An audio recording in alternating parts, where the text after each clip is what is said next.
Let's kick off this explainer right on the pristine, sun-drenched fairways of a modern American golf course. Sounds normal, right? Well, buckle up, because we are actually heading somewhere completely unexpected today, deep into the shadowy, subterranean myths of Renaissance Europe. Picture this for a second. It's April at the prestigious Augusta National. The azaleas are blooming, those legendary pimento cheese sandwiches are ready to go, and yet there is absolute pandemonium. Why? Grown adults are literally lining up before dawn for a $50 ceramic garden gnome. I mean, no way, right? Introduced as just a quirky novelty back in 2016, a tiny daily allotment of these figures completely vanishes within minutes. And get this, in 2026, they added a functional mini umbrella to the design, and the frenzy absolutely went into overdrive. Now, let me put this into perspective for you. $1,500. That is the official retail price for a special 10-piece miniature commemorative set of these gnomes. And on the secondary market? Oh, resale prices for individual gnomes reach way into the thousands. What started as just a bit of lighthearted fun has morphed into this staggering collector mania. It's wild. Act 1. The context. So, to really understand this whole shebang, we're going to turn to the curious lens of a newsletter writer known as Papa. You see, he views this frenzy not just as a trick of artificial scarcity or clever marketing. Instead, he sees it as a keyhole into our shared human curiosity.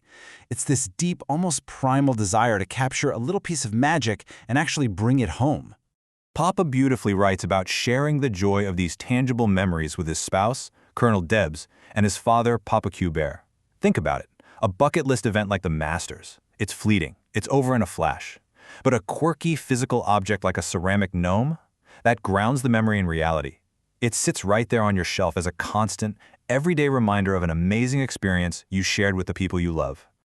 Act 2. The tension. Now we've got to dig a little deeper, literally.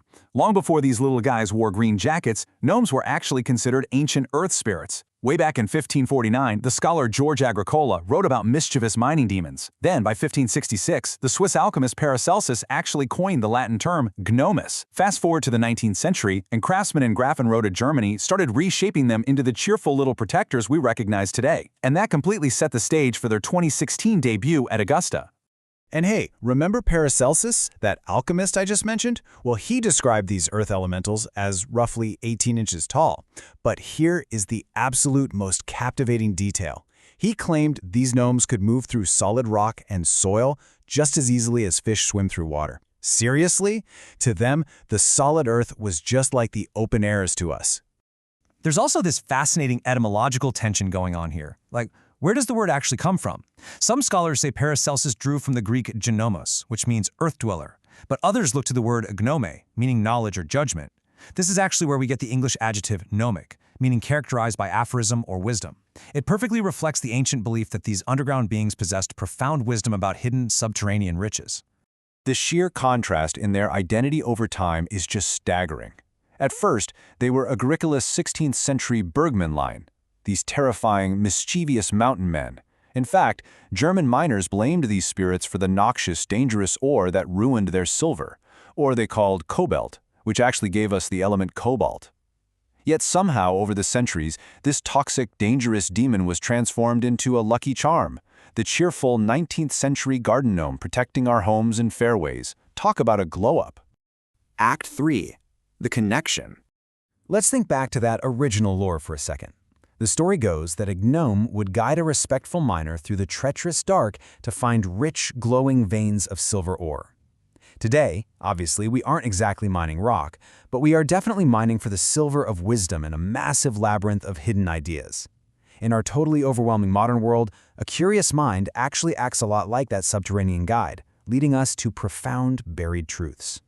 Folklore also warned that if a miner was greedy or careless, the gnome would play tricks on them, or lead them straight into faults, dangerous breaks in the rock. Well, daily life is absolutely full of unexpected challenges, right? They're our very own subterranean faults. The protective yet sometimes tricky nature of the gnome is such a perfect metaphor for navigating these hidden depths. Basically, respect the process, stay curious, and you'll find your way through. The synthesis, expanding horizons. It is pretty remarkable how a simple piece of golf merchandise maps perfectly onto a centuries-old tapestry of human imagination.